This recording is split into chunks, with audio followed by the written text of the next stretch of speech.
E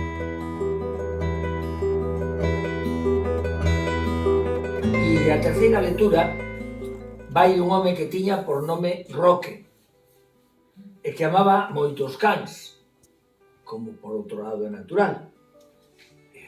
Mala cousa era falar de cans cando o noso Roque estaba diante.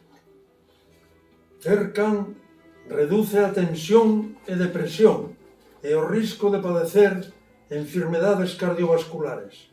Aumenta a autoestima e axuda moito a mocear. Por exemplo, a moza dos teus degoiros ten can, pois xa está. O teu can achegase ao dela e contacto establecido. Que cando o can quere cadela, moitos farela. E coa vantaxe de que tedes moitos intereses comuns de que poder parolar.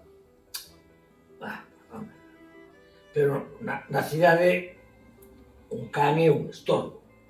Outra cousa é ter can na aldea, que ali deixa os ceibos na eira e non pasas outro cuidado que botarlles auga para beber e algo para comer de can no can. Equivócaste. Ter un can na cidade é unha regalía. Mantente novo e en forma.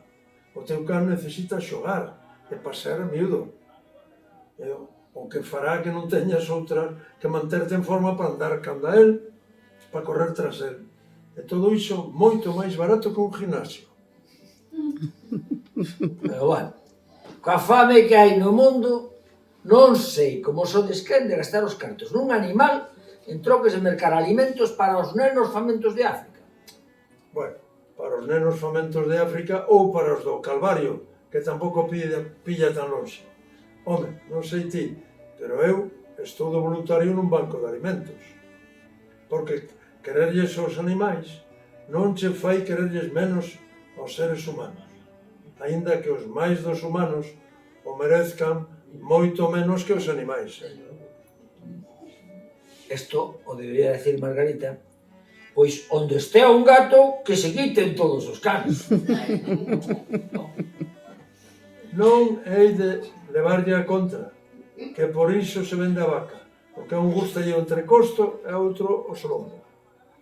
Pero como di o vello adaxio, o gato é da casa e o can é do amo. O gato irá a súa, pero non oculta. O can vai de leal, pero tamén hai proverbio para iso. Abanea o rabo do can, non por ti, sino polo pan. O que os fai tan semellantes a nós. Pero non é certo que os can sexan leais a quen lles dá de comer. Non son leais, por exemplo, a un comedeiro automático.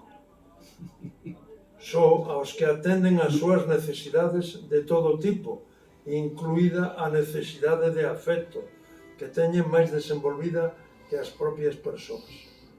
Todo o que lles deas a un can, hacho de volver centuplicado, salvo os malos tratos. E, sobre todo, nunca se afastará do teu lado, e menos en momentos difíciles. Acompañaba sempre o Roque un can de ollos cheos de sabiduría canina, que atendía polo nome de Trotsky. Se vos fixades nel, veredes que o nome elle ben acaído. Ten cara de chamarse Trotsky. É a vantaxe cos cans e o problema cos fillos. Aos cans podesles poñer o nome que consideres máis acaído ao seu aspecto. Mentres que aos fillos tes que lles elixir o nome antes de saber que cara van ter e se o nome elixido lle vai cadrar ou non. Home, pois, leva razón, Roque, porque cara de chamarse Melampo non ten ninguna. Bueno, por moito que Melampo sexa o nome do can de San Roque, así que vaite tomando nota.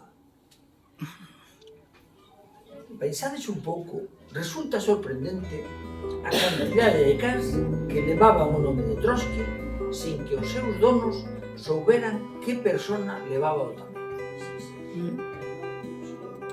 Un des que estaba nestas ignorancias era don Marcial, un malfeitor que fixera a súa fortuna denunciando xentes para roubarlles terras e facendas. Don Marcial tiña un fillo estudando medicina en Compostela, onde volveu unha noiva da mesma carreira. A escena é na casa do Marcial, o día da presentación da noiva no pazo familiar.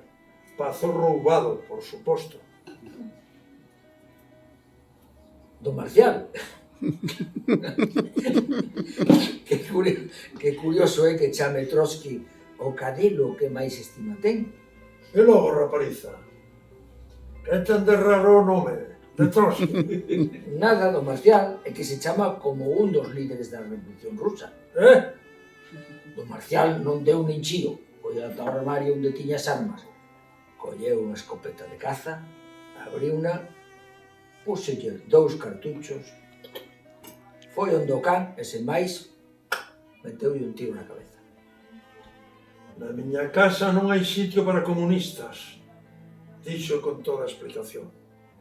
A noiva ergueuse silandeira, recadou o bolso e a chaqueta que deixara riba do sofá e cuspiulle con desprecio estas palabras. Adeus do Marcial. Se ainda lle queda un cartucho que quere matar outro comunista, agora é a súa oportunidade. E mire que lle digo do Manuel, que mo contou nun dixo en que remataron os amores do fillo do Marcial e a súa noiva comunista. Pero eu quero pensar que a xente estudada ten criterio de selva. E o conto remataría como di a cantidad. Se non quere a tua nai, e tampouco quere a miña, en querendo ti máis eu, temos a guerra vencida.